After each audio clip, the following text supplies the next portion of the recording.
Ecce Homo.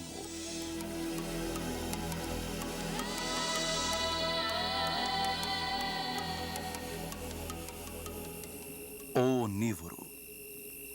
Distribuição Sinapse. Versão brasileira. Áudio News.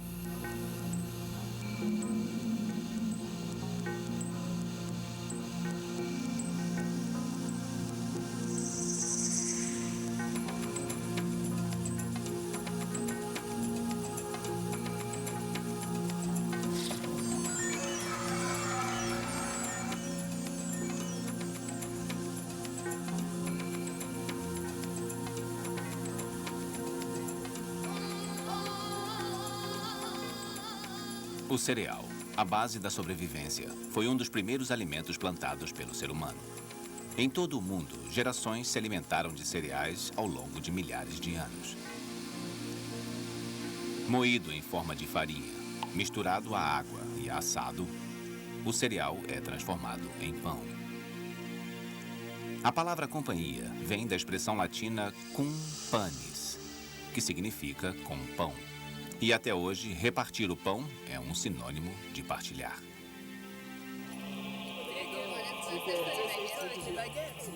A mesa de refeições é um lugar de reunião, de diversão e de fechar acordos. Os homens passam boa parte de suas vidas sentados à mesa. No mundo desenvolvido, as pessoas passam cerca de 15 anos de suas vidas à mesa e consomem 24 toneladas de comida nesse tempo. Mas essas estatísticas não revelam tudo. Afinal, mais de 1 bilhão de pessoas no mundo inteiro passam fome. Isso corresponde a 1 em cada 5 pessoas. Ainda mais alarmantes são as taxas de crescimento populacional esperadas para a próxima década. A tendência da situação é piorar em vez de melhorar.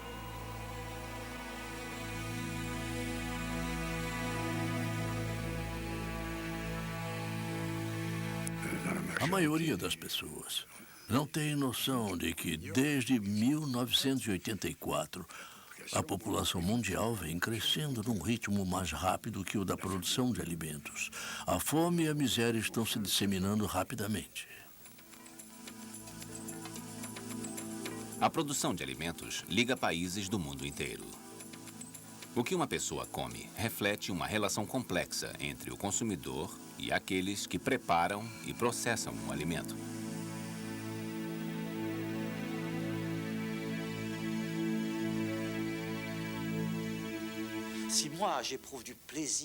Se eu obtenho prazer a partir de um produto do esforço humano, estou enobrecendo esse esforço e valorizando o trabalho do outro.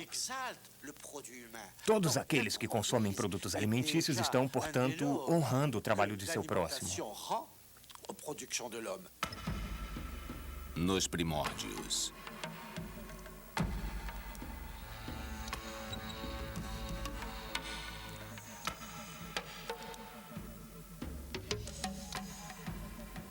Nossos ancestrais primitivos desenvolveram estratégias eficientes para encontrar alimento. No ambiente hostil em que viviam, esse era um pré-requisito básico para a sobrevivência. A busca do alimento era a atividade mais importante do ser humano e foi a que trouxe o desenvolvimento da espécie.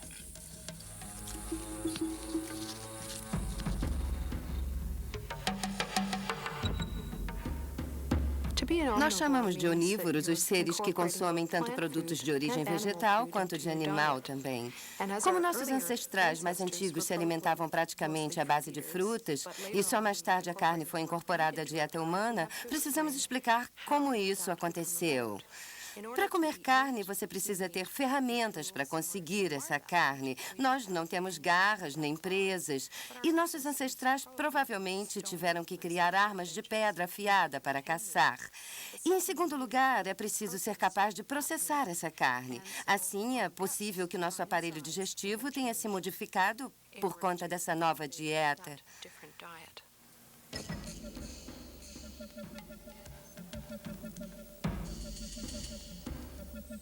Ao longo de toda a pré-história, nossos ancestrais encontravam o que necessitavam na natureza à sua volta. Eles recolhiam um alimento onde o encontravam, porque não sabiam como produzir o seu alimento.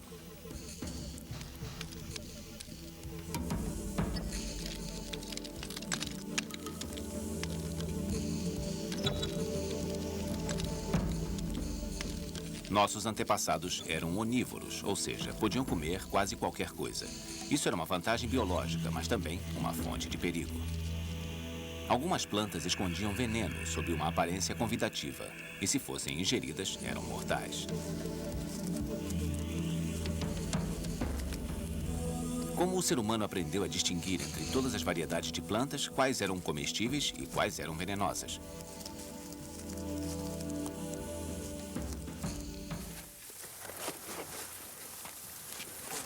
Depois de observarem cuidadosa e pacientemente, foram as mulheres que aprenderam a fazer essa importante distinção. Como eram elas que cuidavam das crianças e se deslocavam menos, as mulheres do grupo tinham a tarefa de colher as plantas para comer. Elas passaram a colher também o conhecimento sobre essas plantas, que passavam de geração em geração.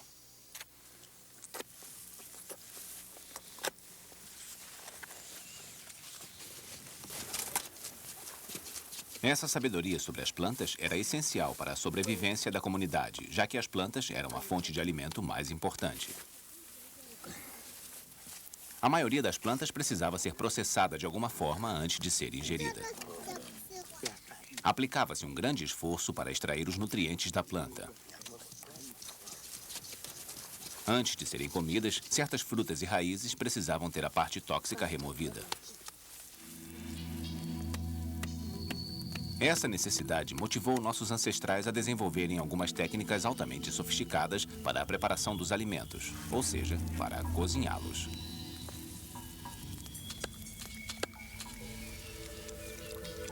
Agora, os seres humanos se diferenciavam dos outros animais.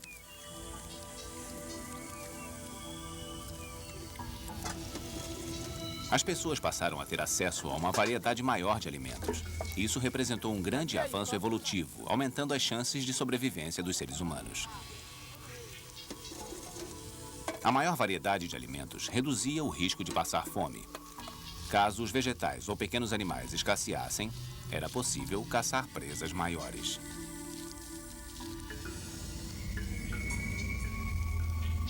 Nesse caso, os homens precisavam prover a comunidade.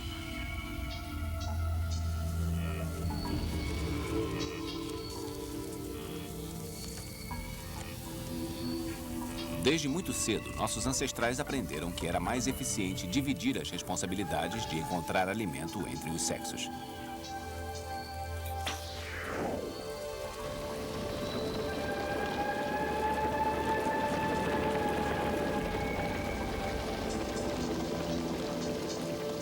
As primeiras evidências que temos da divisão de tarefas entre os sexos datam de 9.000 anos atrás e foram encontradas num sítio arqueológico na Síria, onde os esqueletos femininos mostram sinais de traumas nos joelhos, na coluna lombar e nos dedos dos pés. E os esqueletos masculinos não. Isso se explica pelo fato de que eram mulheres que moíam os grãos.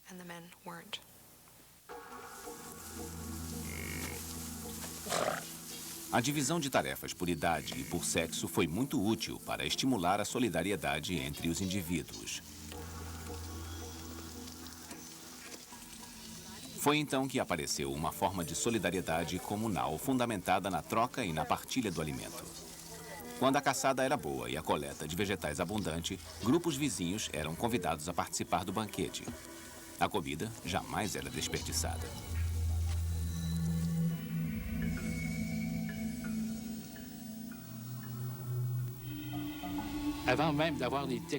Antes que fossem desenvolvidos métodos para a conservação dos alimentos, havia processos de troca que formavam uma espécie de economia primitiva com base na generosidade.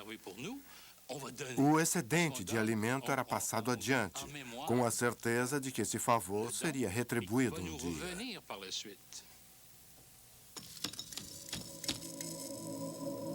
A norma da partilha era reconfortante na medida em que aumentava as chances de sobrevivência de todos.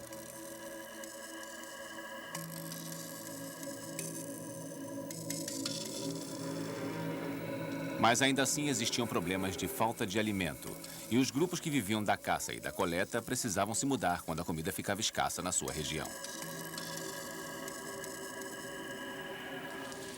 Por fim, alguém observou uma semente voar, soprada pelo vento, e viu uma nova planta brotar no local onde ela havia caído.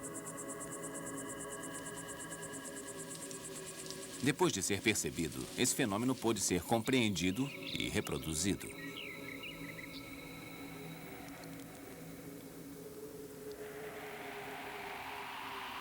As mulheres, acostumadas à observação das plantas, com certeza foram as que deram a ideia de lançar sementes à terra para cultivar alimento.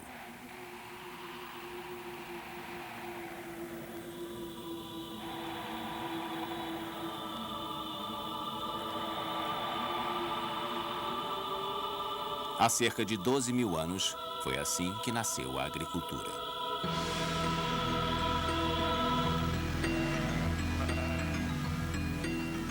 Esse novo avanço trouxe um outro: a criação de animais. Aos poucos, o homem foi aprendendo a domesticar certos animais, passou a reuni-los em rebanhos e até a supervisionar a sua reprodução. O advento da agricultura e da criação de animais foi um dos passos mais importantes na história da espécie humana.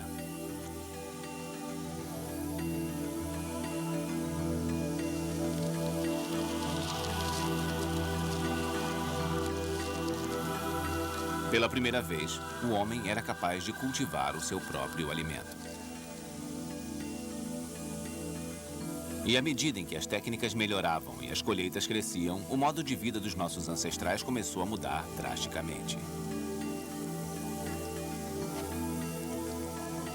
As jornadas longas e desgastantes atrás de alimento se tornaram coisa do passado. Agora era possível desenvolver um modo de vida sedentário. Os antigos nômades fixaram residência perto de seus campos. Esse novo sedentarismo teria consequências importantes na sociedade em geral, afetando o comportamento social. Sabemos que nas sociedades nômades, os homens tendiam a se responsabilizar pela caça e as mulheres pela coleta de alimentos. Mas quando as pessoas passaram a viver da agricultura, as tarefas passaram a ser divididas entre mulheres e homens de forma mais igualitária. O sedentarismo trazia maior segurança e possibilitava o armazenamento de alimento. O armazenamento tornava possível um suprimento constante e reduzia a ameaça da fome. A densidade populacional aumentou rapidamente e foram criados novos povoados. 4.000 anos antes de Cristo, alguns povoados passaram a se unir sob uma administração central. Assim, apareceram as primeiras cidades e estados, dando início à civilização.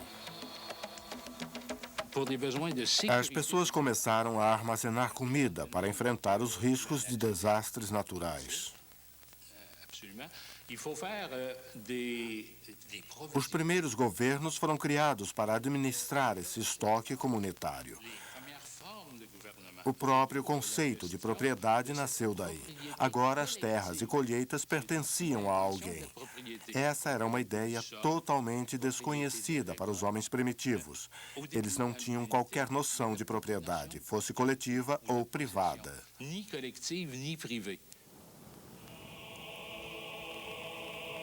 Pequenos grupos passaram a dominar a sociedade.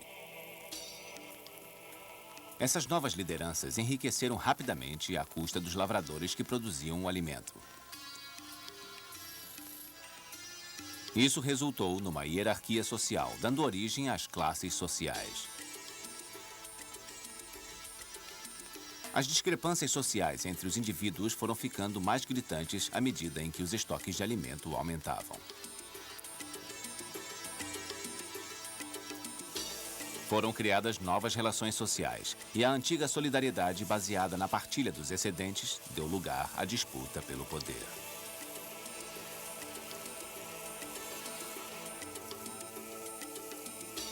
Agora, a quantidade de alimento que o indivíduo podia armazenar determinava a sua posição social.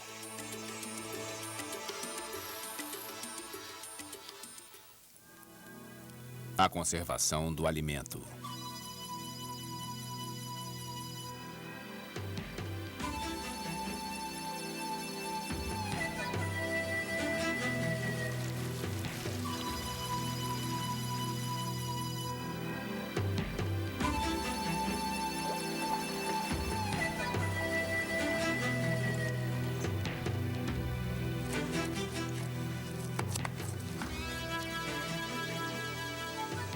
Há muitas eras, o homem preserva seu alimento usando o calor do sol, o gelo e o fogo. Graças aos poderes misteriosos da natureza, as carnes, frutas e peixes podiam ser conservados. Mais tarde foram descobertos outros métodos para a conservação de alimentos. O sal e as especiarias começaram a ser usados para esse mesmo fim.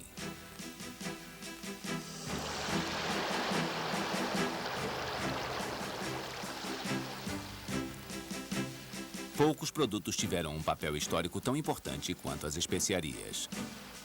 Para encontrar especiarias e outros bens preciosos, os europeus começaram a explorar o mundo. Sua meta era bem clara. Eles tinham que encontrar as rotas marítimas para as terras distantes onde se produziam as especiarias.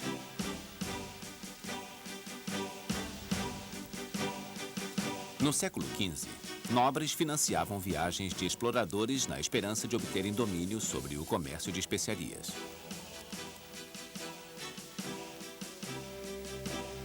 Por toda a Europa, dizia-se que um saco de especiarias valia a vida de um homem. Muitos homens estavam dispostos a se lançar ao desconhecido atrás desta carga preciosa. O navegador português Vasco da Gama era um desses homens. Em 1497, o rei Manuel I o escolheu como líder de uma expedição à Índia.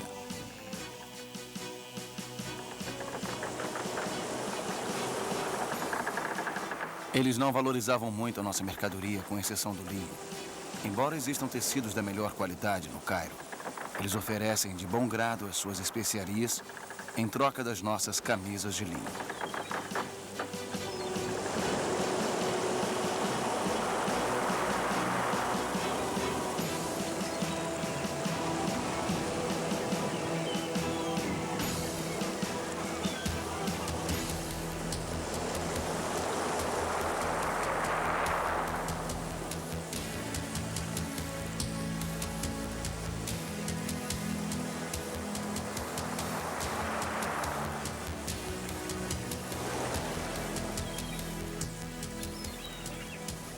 Quatro anos mais tarde, a pimenta que Vasco da Gama levou para Portugal foi vendida por um preço 40 vezes maior do que o que ele havia pago originalmente.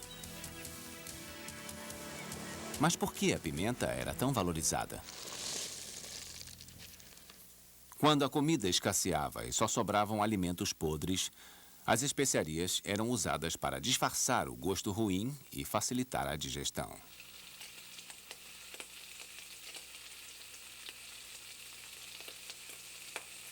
As especiarias também eram valorizadas por causa de sua capacidade surpreendente de preservarem carnes por até um ano ou mais. A consequência extraordinária do uso da pimenta afastou o fantasma da fome.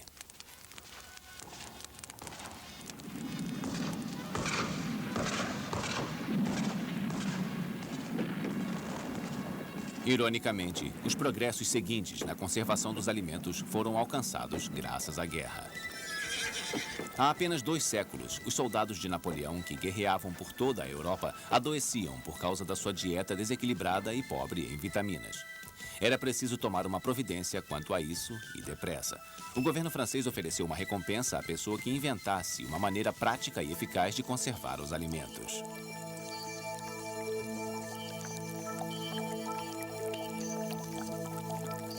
Nicolas Appert, um fabricante de conservas, não sabia nada sobre bactérias e sobre a forma como elas deterioravam os alimentos. Mas Nicolas sabia que, aquecendo a comida, podia impedir que ela se estragasse. E usou esse conhecimento para criar uma técnica de esterilização com vapor.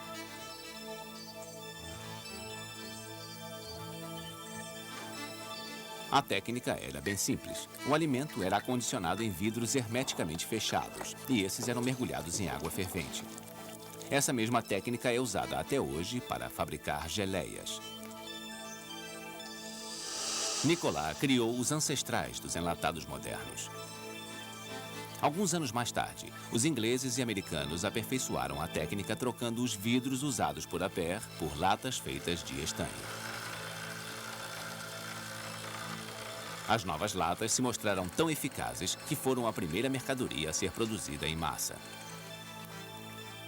Agora, o futuro da conservação dos alimentos estava garantido e novas invenções foram aparecendo.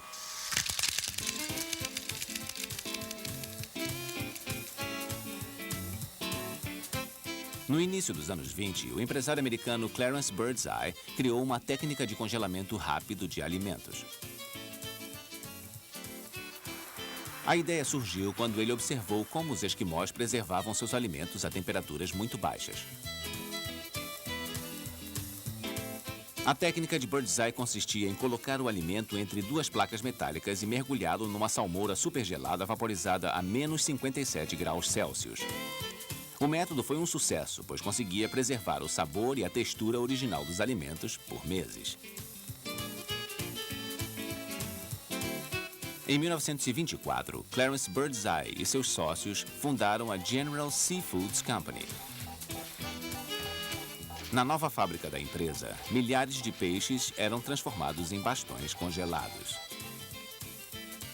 O que ninguém imaginava era que essa técnica iria revolucionar não só a maneira de consumir alimento, mas também a forma de comercializá-lo.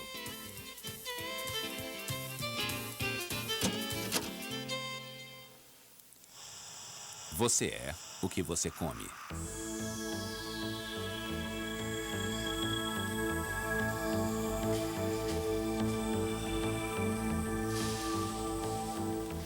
As inovações técnicas foram mudando profundamente nossos hábitos alimentares e também os nossos gostos.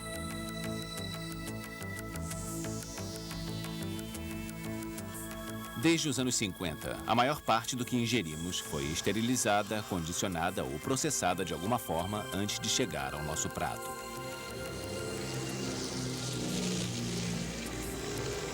Por causa de tanta manipulação, o alimento perde uma de suas grandes armas de sedução: o sabor.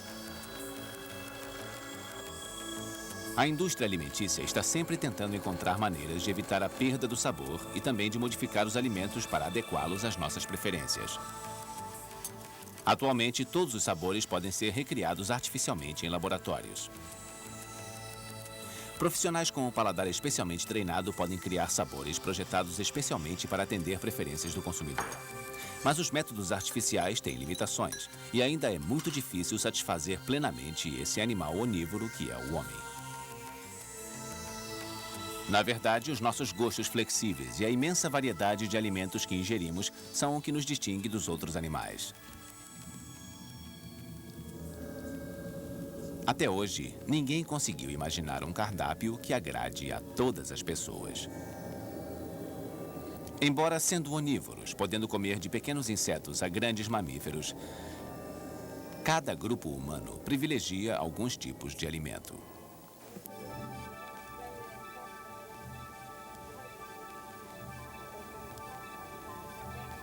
Os esquimós se deliciam com carne crua. Os europeus gostam de patas de rãs e ostras vivas.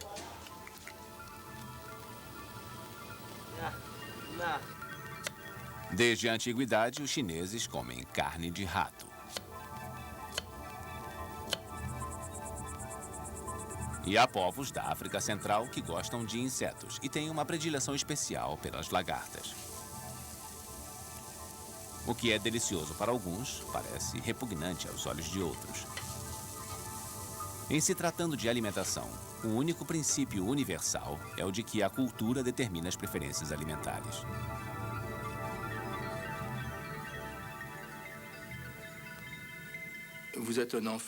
Quando uma criança recebe alguma coisa para comer, ela não vai necessariamente gostar. Mas então as pessoas dizem que aquilo é bom e a criança vai aprendendo a apreciar aquele sabor. O homem não é o único animal que cria preferências alimentares. Os ratos também fazem isso. Se você der a um rato alguma coisa que o faça passar mal, ele vai evitar esse alimento no futuro. Portanto, mesmo nos animais, a discriminação dos sabores não é instintiva, e sim adquirida como resultado de um processo educativo.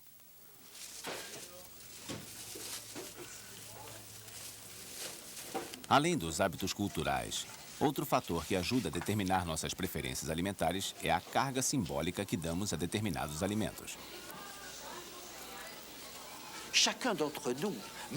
Todas as pessoas, mesmo aquelas que se consideram mais lógicas e sérias, atribuem propriedades mágicas aos alimentos. Eu mesmo tenho a sensação de que alguns alimentos podem me fazer bem e outros podem me fazer mal.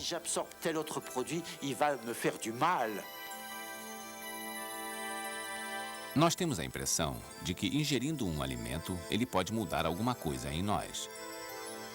Essa crença pode ser justificada em parte pela biologia, uma vez que o alimento fornece ao corpo a energia para se manter.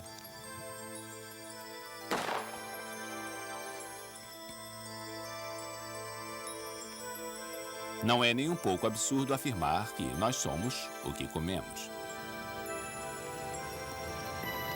Nós acreditamos que depois de absorvida pelo corpo, a comida transmite a ele suas propriedades. Em determinadas culturas, os homens evitam ingerir lebres ou porcos-espinhos antes de partirem para batalhas. A carne desses animais, tidos como covardes, enfraqueceria os guerreiros.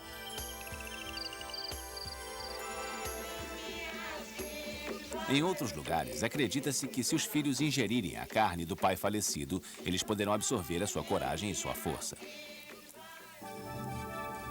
Na sociedade moderna, diz-se que a carne vermelha dá vigor, enquanto uma dieta exclusivamente vegetariana deixaria a pessoa fraca. Essas crenças surgem porque depois que deglutimos o alimento, perdemos o controle sobre ele e não acompanhamos conscientemente o processo digestivo. A ansiedade aumenta com a ampla gama de escolha que temos na hora de nos alimentar. Sendo assim, as regras e tabus alimentares foram criados como pontos de segurança e proteção. Todas as sociedades têm as suas regras alimentares.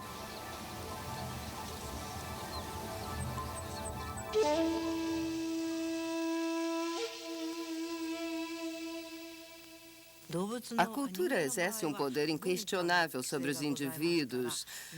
É ela que determina o que se pode ou não se pode comer.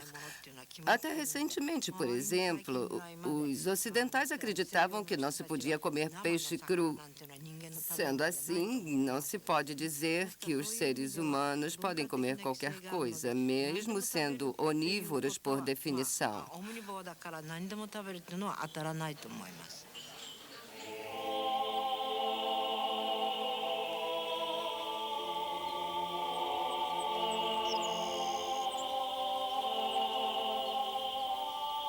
Muitos tabus alimentares se originaram de crenças religiosas. Na maioria das vezes, elas foram disseminadas para proteger as pessoas de intoxicações.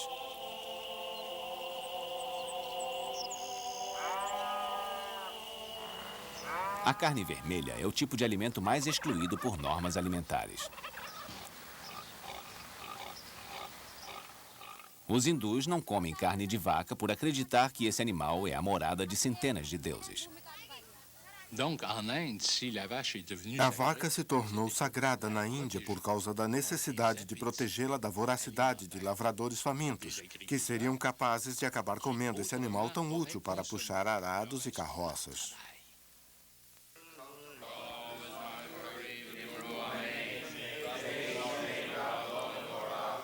A lei de Moisés proíbe que os judeus comam a carne de animais não ruminantes com cascos bipartidos.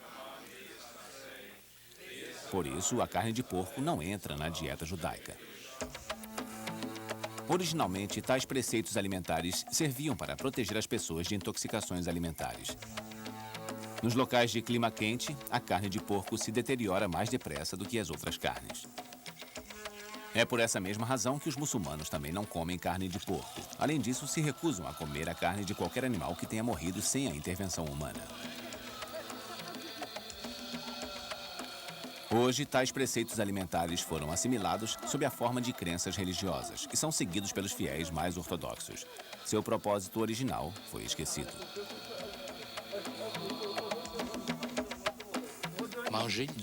A obrigação de se comer peixes às sextas-feiras que existe em Quebec não se desenvolveu necessariamente em todos os países católicos, mas principalmente naqueles em que isso era fundamental para a indústria pesqueira e para o sustento dos pescadores. Assim, a igreja institucionalizou a obrigação de servir peixe uma vez por semana. Medidas como essa garantiam um certo controle da Igreja sobre a distribuição de alimentos, regulando de uma maneira limitada a receita dos diversos profissionais ligados à produção de alimentos.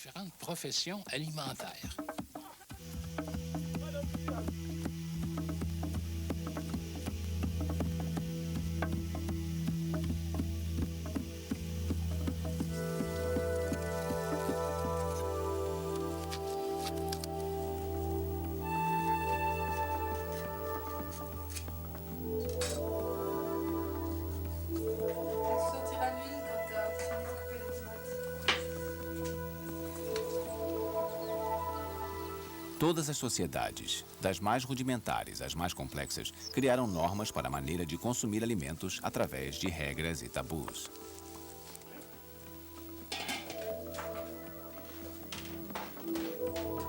O paladar também tem um papel importante na escolha dos alimentos. Na verdade, o sentido do paladar já serviu para proteger o ser humano de doenças e até da morte. O paladar não é o mais nobre dos sentidos, mas como São Jerônimo disse certa vez, é o sentido mais indispensável à vida. Eu acho isso fantástico porque hoje em dia ninguém diria uma coisa dessas. Mas se refletirmos sobre essa questão, veremos que é possível sobreviver facilmente sem a visão ou a audição, mas é o paladar que diz se o que você põe na boca pode ser comido ou não.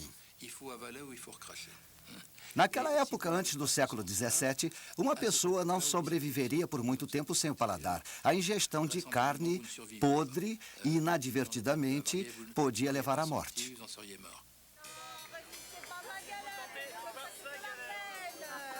Na França do século XIV, inspetores chamados longueurs eram encarregados de examinar a língua dos porcos. Caros inspetores, a situação é crítica. A lepra infectou as línguas dos nossos suínos. Cabe a vocês detectar essa doença, cujos primeiros sinais são as feridas. O bem-estar do seu próximo depende de suas habilidades e cuidados.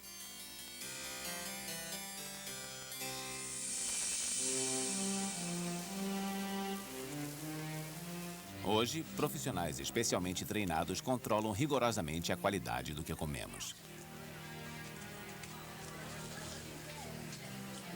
Desde os primórdios da civilização, tentamos escapar dos riscos de doença e morte trazidos por boa parte do que ingerimos. Essa angústia ancestral sempre orientou as escolhas do homem como animal onívoro.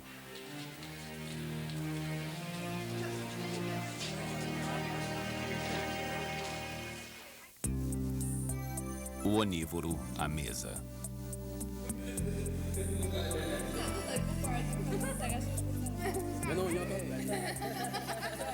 As refeições se tornaram uma oportunidade para a celebração e o exercício da sociabilização. Em todas as sociedades, sentar à mesa com alguém é uma forma de estreitar laços ou conhecer melhor a outra pessoa.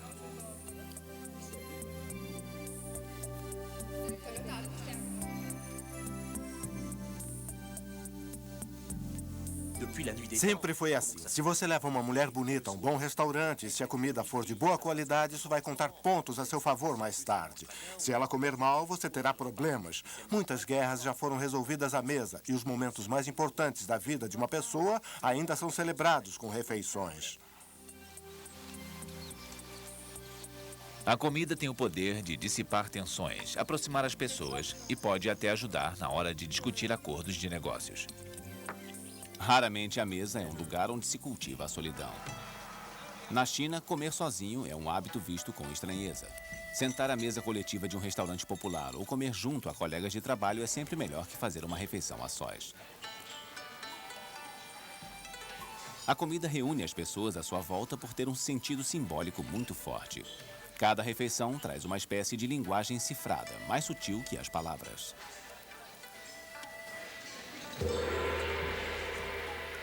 No Japão, o ato de beber saquê é uma espécie de ritual de comunhão. Tradicionalmente, esse vinho de arroz era reservado aos deuses. Mas, por fim, o homem foi chamado ao altar para partilhar a bebida. O saquê é servido em pequenas tigelas que precisam estar sempre sendo completadas. À medida que a refeição se passa, os comensais servem uns aos outros para demonstrar que estão ao dispor uns dos outros. Dessa maneira, recria-se um ato fundamental de comunhão.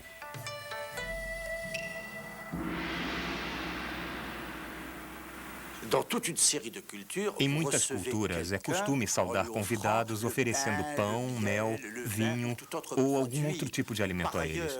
Quando alguém quer estreitar seus laços com outra pessoa ou um grupo, é fundamental organizar uma refeição. A refeição é o ponto central de muitas celebrações.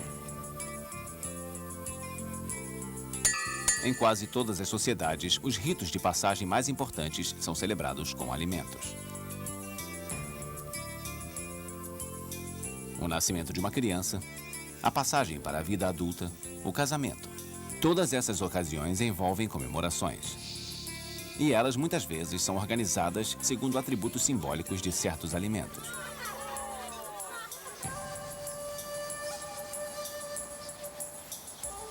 Na Ásia, o arroz é o símbolo da fertilidade e da abundância. Como uma dádiva dos céus, o arroz enchia as tigelas em tempos de abundância. Sendo assim, o arroz está presente em todas as celebrações importantes. No Ocidente, o arroz é um símbolo de felicidade e fertilidade, e por isso punhados de arroz são jogados sobre os recém-casados.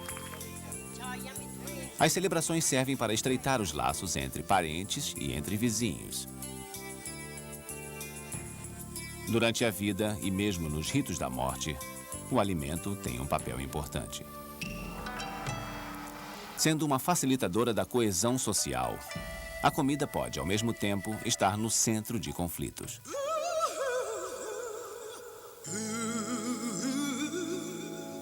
Nos anos 50, os negros americanos lutaram pelo direito de fazerem suas refeições em locais públicos onde o acesso era restrito aos brancos.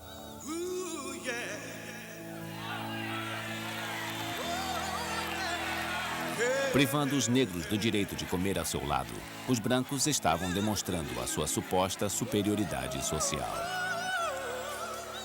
Quando esse direito foi conquistado, negros e brancos ficaram simbolicamente em pé de igualdade. Na atualidade, o alimento ou a falta dele ainda distingue os poderosos dos fracos.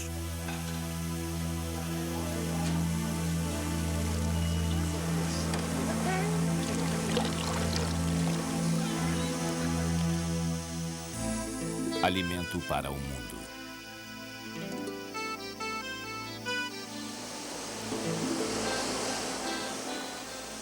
Por toda a história, a fome sempre foi uma ameaça à sobrevivência da espécie humana. A Europa Ocidental conseguiu se ver livre da fome há apenas um século. A última grande onda de miséria se abateu sobre a Irlanda no meio do século XIX. Na época, os irlandeses dependiam fundamentalmente de um só produto, a batata. Sendo pouco perecível e muito nutritiva, a batata garantiu o sustento de um povo inteiro durante um século. A tragédia começou quando as lavouras de batatas foram acometidas por uma praga. O impacto da fome foi devastador. 1 milhão de pessoas morreram e a mesma quantidade deixou o país.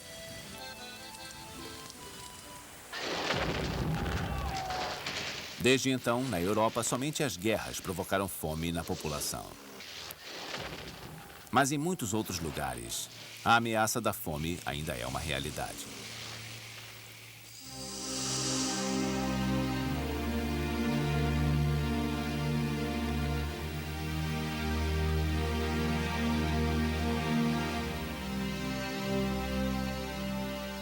Em 1928, as autoridades mundiais começaram a se preocupar com o problema da fome no mundo.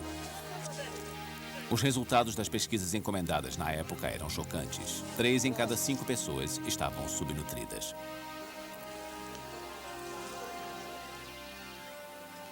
Hoje, 1 em cada 5 pessoas não recebe alimento o suficiente. E além disso, a cada ano, há mais de 95 milhões de novas bocas para alimentar. Será que todas essas pessoas poderão ser bem alimentadas? Ninguém pode saber. Isso acontece porque nunca houve taxas de crescimento populacional como as que temos hoje. A ciência e a tecnologia permitiram que aumentasse a produção de alimentos de melhor qualidade. Mas para isso, nós esgotamos fontes de água e energia e depredamos nosso solo e nossas florestas. Eu conheci um havaiano que cultivava abacaxis e ele me disse que tinha feito um negócio maravilhoso. Ele havia comprado um terreno com um solo muito rico na encosta de um vulcão para plantar os seus abacaxis. Bom, a erosão vai acabar com esse solo num período de 13 anos, mas o agricultor estava muito satisfeito por já ter lucrado mais do que havia pago pelo terreno. Na opinião dele, havia sido um bom negócio, mas não foi tão bom para a humanidade.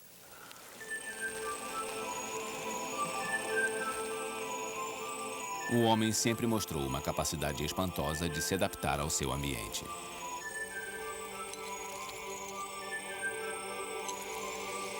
Em muitos países, as formas tradicionais de preparação de alimentos dependem de condições ambientais.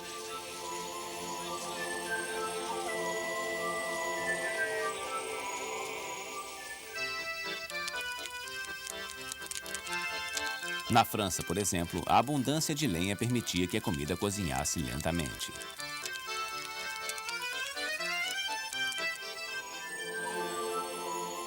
No Japão, por outro lado, a comida era preparada segundo a escassez de combustível para o cozimento. Se considerarmos o impacto das condições ambientais sobre a forma de preparo dos alimentos, normalmente prestamos atenção à disponibilidade de combustível para cozinhar. Em países como o Japão, onde esse combustível é limitado, em geral o alimento é cortado em pedaços pequenos que podem ser cozidos rapidamente.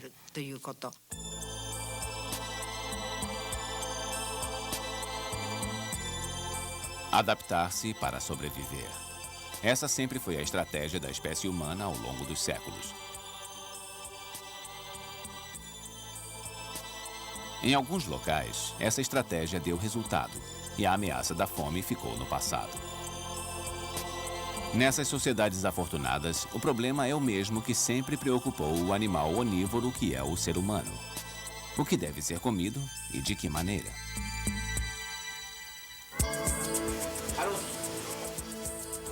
A comida como fonte de prazer. É isso que buscamos nos restaurantes, onde rituais intrincados podem nos trazer o gosto de lugares distantes. Um bom jantar é um evento em si. Ninguém vai a um bom restaurante impulsivamente. É uma ocasião especial e a pessoa faz um sacrifício financeiro para estar ali. 60% dos meus clientes, em tese, não teriam condições de estarem no meu restaurante. Não têm carros de luxo com motorista, nem ganham $100 mil por mês. São pessoas que uma vez ou outra gostam de se dar ao luxo de ir a um restaurante fino.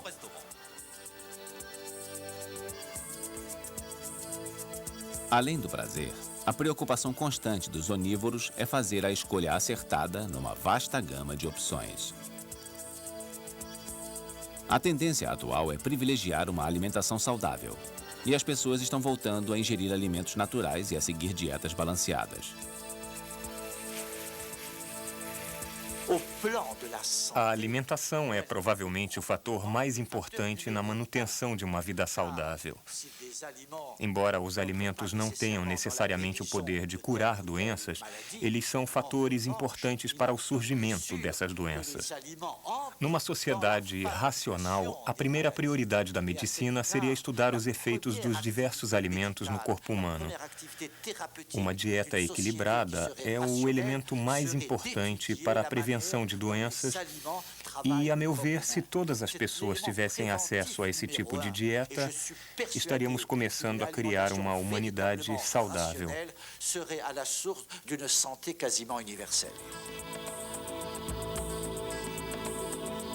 Saúde e vida eterna. Há séculos, a chave para esses antigos desejos vem sendo buscada na alimentação. A necessidade básica de alimento do onívoro moderno só poderá ser satisfeita com a cooperação da natureza. E a natureza só poderá cooperar se for protegida pelo onívoro a quem dá o alimento.